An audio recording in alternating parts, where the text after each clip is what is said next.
Q&A with a few of the actors that were involved with this. I need Jennifer, Spanky, Jay-Z, and Ernie. Fill in the blank. And Ernie. Ernie! Come on.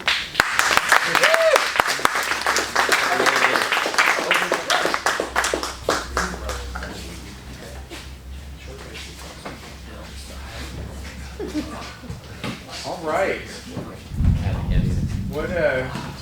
What weird, twisted, fucked up string runs between the four of you that has you perpetually dealing with that man? Oh, wow. I know, right? It's been like 30 years that I felt I wanted to get involved in theater in Seattle. So I was doing a play at New City Theater, and I was doing auditions, and one of the actresses I was working with was doing a heart attack theater for Kelly, and she introduced us, and then it was off to the races. You know, it's been off and on over the 30 years, but we've done a number of productions at New City Theater, and a couple of different films and video projects. So he's just kind of my core of my creative expression. So I try to get away from it, but he keeps drawing me back. So I don't know about you guys, but it's fun. Yeah, oh, it's very fun. I met Kelly actually at an audition in Seattle for the Mephisto box, and he had sent me a contract and an agreement to sign, and I saw the addresses for Port Orchard, and I thought it was really funny because I live in Port Orchard. So we both went to Seattle to meet each other, and that we were both from the same, living in the same town, and from Port Orchard. But so yeah, that Cousin Nat turned into a web series. Obviously, he lives right by me, so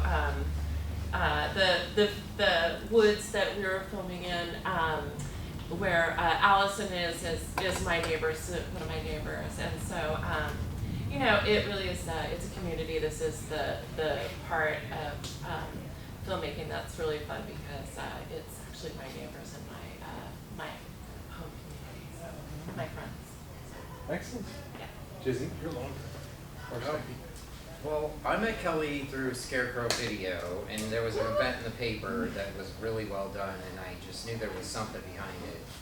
And when I found out what was behind it, because Scarecrow told me who to talk to, it was Kelly. So I think I found Kelly, and we had so many similar things that it was shocking to meet somebody who had the music connections and everything. And I was really excited. So whatever he was up to, I was willing to go for. And so that audition that Jennifer came to, I was like, yeah, you're gonna do a movie, I'll come with you. What do you want me to do? And I just guarded the door at first, and I had used my house for sets for another movie, Capitol Hill web series, so we were already into using the property for a set. So when it came down to it, it was like, yeah, I used my house.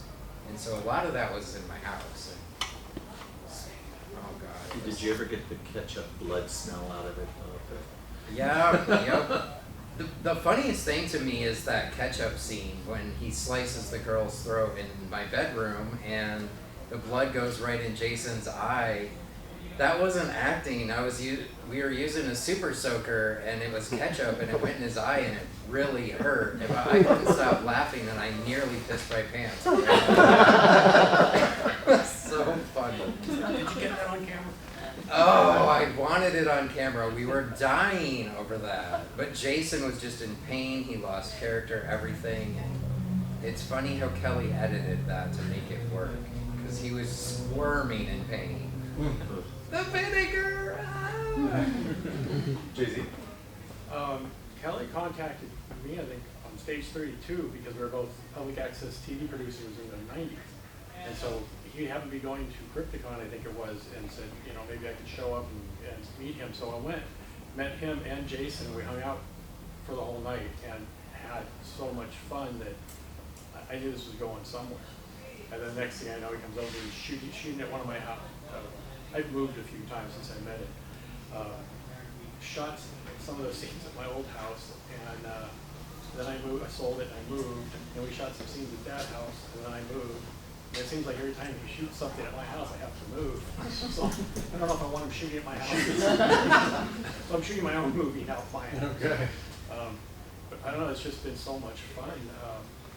Sometimes you're shooting these heavy scenes, if somebody's dying or being murdered, and cut, and then you can just start losing it and start laughing and stuff. I got a scene of somebody, one of the two people here tonight, we killed 2 people on the set one day at my house. And then right after, there's a picture on my Instagram where they're just laughing, just having such a good time. So it's just a lot of fun. It's interesting to do. So to know Kelly and to work with Kelly, I believe you have to at least be open to horror. It's a good starting point. Is there a horror thing for each of you that made it easier to tap into? Like you didn't have to search too hard to figure out what does it look like for me to get my neck cut, or to gouge somebody's eye out, or to give birth to a grown man or something. Is there a thing inside of you that says, "Fuck yeah, blood and guts," and then I'm really signed on to this? Or is it just our adoration for him? I don't know, like, but it's like, I think from childhood, just being into all that. Yeah. Like when the late night movies and, Saturday night about this time, get the pillow and get in front of the console TV and watch, The Count, or, the scary host come introduce the gore movie. So it's just kind of a thing that my parents never actually were paying attention to what we were watching. So, we got to get into all that as kids, at least myself. Yeah, my parents, when I was a kid, didn't know what the heck I was watching. I'd watch stuff that I should have never watched. Well, yeah, I think I was 10 years old by the time I realized my mother's name wasn't Magnavox. I was raised by a 25-inch TV. I started out in musical theater as a kid, and I think they're kind of similar actually, though that might sound funny, but they're both really heightened.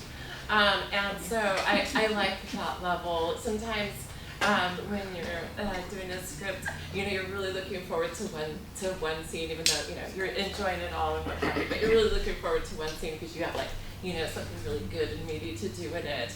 And sometimes with horror and musical theater is that way too, because everything's really big.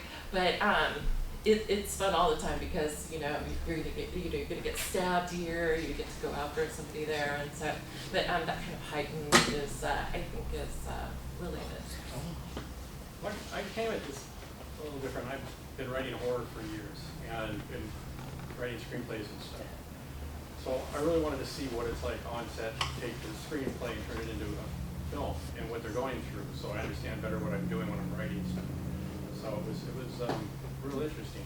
I thought I'd like to shoot something of my own someday, but I just didn't think I could do it and manipulate people and direct and all that. And I watched him do it. He's really good at it. He's real good at manipulating. What he's really good at doing is getting you to do something that later you go, why did I do that? I would never do that. And you did it, and it's on film or something, But I finally hit a point where I think maybe I could do this, and I shot a short film with my son last year, and now I've shot one with, I'm not even getting people on that. About 8? 8 or 10, something like that. But it's really cool. I seem to be doing okay. Uh-oh. Since we have 5 more minutes. Spanky. What was the question again? A thing inside of you, a horror thing inside of you that made it easier for you to sign on to doing things like this, or doing things that did. I just grew up on horror too, loving it on TV and collecting everything about it. I didn't think that I had the nerve to go and do something like that, so I learned a lot. So when I got killed, I was totally thinking Texas Chainsaw Massacre. Like, there's more to it. But there's a scene in Texas Chainsaw Massacre where somebody gets killed and their feet are just banging on the floor, like, with nerves. So when I got killed, I just laid there like I was just nerving out until it was over. But that was what was inside of me for that. But there's no temptation or lust for the death or whatever. I like the art. So I like the creatures and... Anything from your band? We were totally horror band, yeah, but I liked it comedy, so I like to keep it like haunted house style or whatever. So, like the skulls there, I love that. I'm the art side of it. Well, what I was gonna add, since we're gonna wrap it up in a little bit and move on, but watching this and listening to you, I realized that like all the stuff I take, I always make all of you like donate your homes. So it's not like you're acting for me, but I invade your personal lives, your homes. Get fake blood on my Except, wall and up on my except sheet. you'll notice my interview with Allison was on the front porch of my house. I didn't allow you in. Because when I used to shoot at Ernie's, It's a new suburban house, you're not fucking it up. no, the one time Ernie was in a condo board meeting, they go, Ernie, we found all these bloody paper towels in the basement common room. What are you doing down Torn there? pantyhose, painted baby dolls, fake blood everywhere, and I just did Donald Trump. It's like, what are you talking about? Fake news, no blood, no dolls. And I got my, You did better because when I lived in a co-op apartment, we'd always shoot on the roof, and I somehow had a key to get up there. And one day the board told me, you're not allowed on the roof anymore. So it goes both ways, but the question I would ask all of you is, I invade your site, you invade your homes. It seems like half the time I work with someone, their relationships break up and dissolve. And I don't know why, I'm kind of paranoid. So it's like, what, besides the fun, how have I disrupted your lives with this? God, for 30 years, shit. I have to say though Another that, documentary. the thing I learned was, and I don't know if it's relational so much, but when I wanted to be a part of the New City Theater Talent Festival at the Bagley Wright Theater, and I said, Kelly, I tried to get into one of the 2-day auditions, and nothing, they don't even call me back. I don't even say, we'll just show up. So I showed up the first day of auditions, and they were running a little late getting started, and name, Ernie Rhoads, here's my shtick. Oh, we're so sorry, we're late here, we'll be ready. And I got an audition, I actually got to have a part in it, but I wasn't even on the audition list. So it's changed my relationships and just going for it. Just like, who cares? Just do it, you know. I'm very proud of you for doing that. See, the other thing is working with actors, some are very educated in theater like Jennifer, some have kind of taken a few classes and dabbled, some have had no acting experience. I never wanted to be in front of a camera. And that's what I never understood, is how you got me in front of the camera in the first place.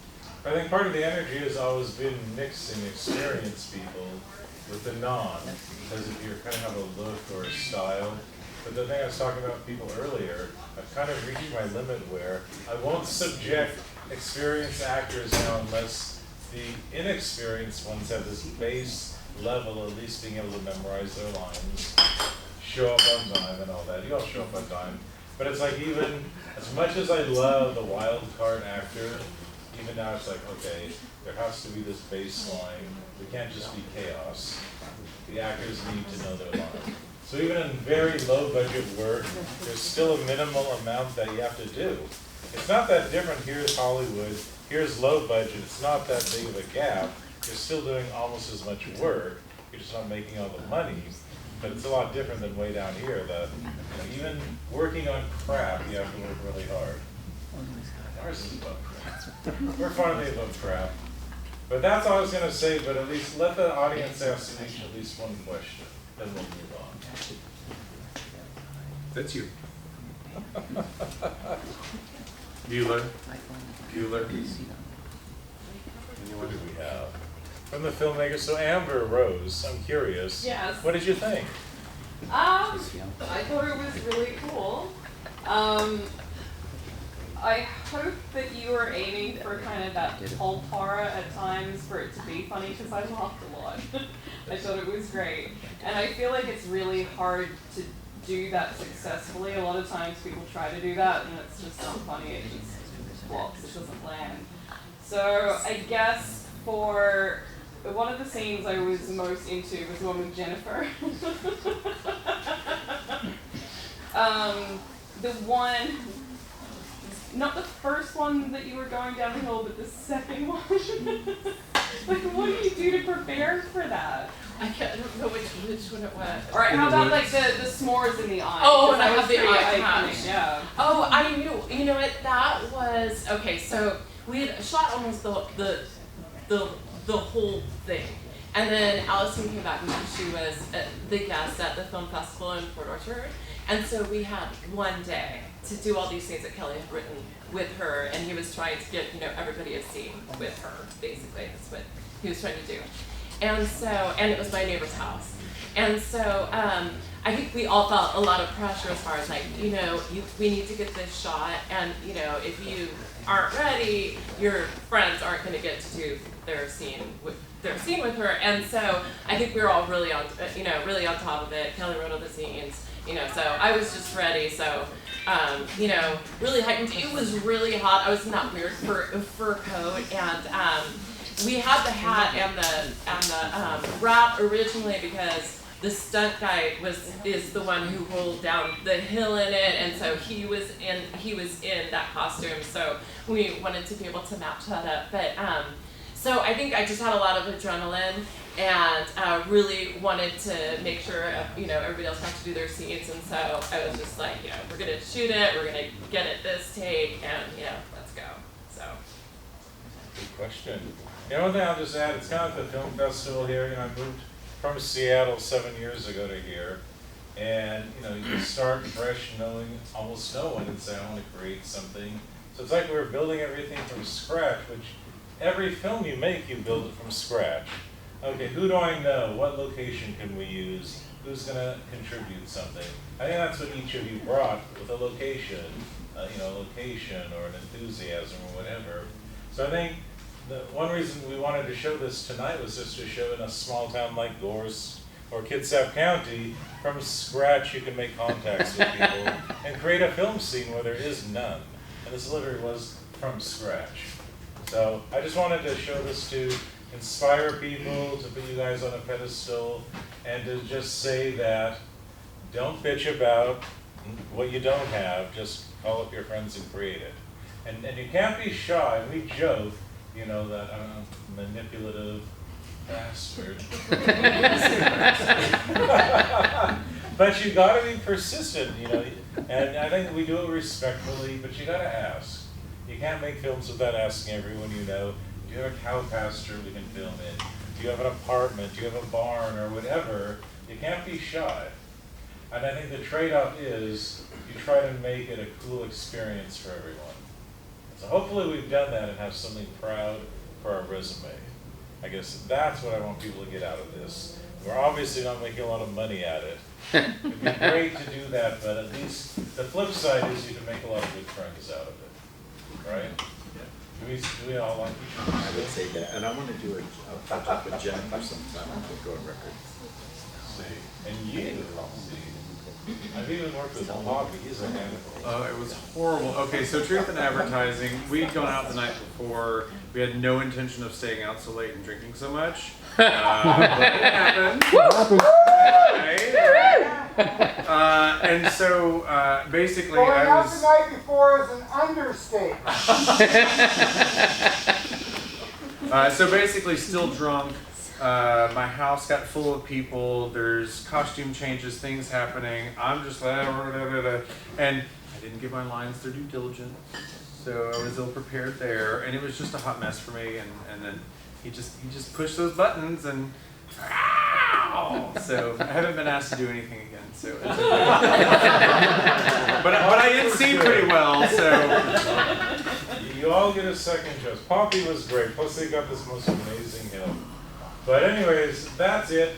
We have one more block of films. I want us to take a 10-minute break now and just do the two shorts together with Ernest and another one with Shelley.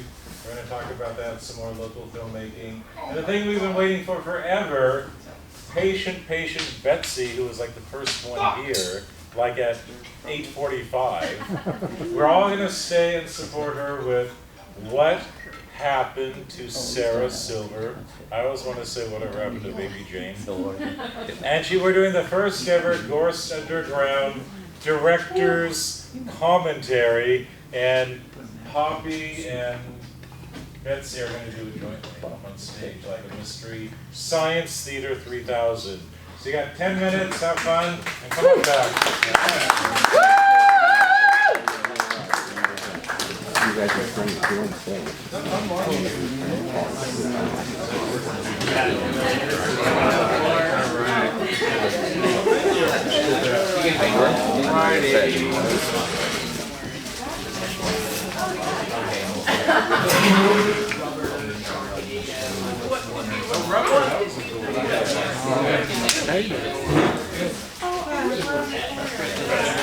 Alrighty.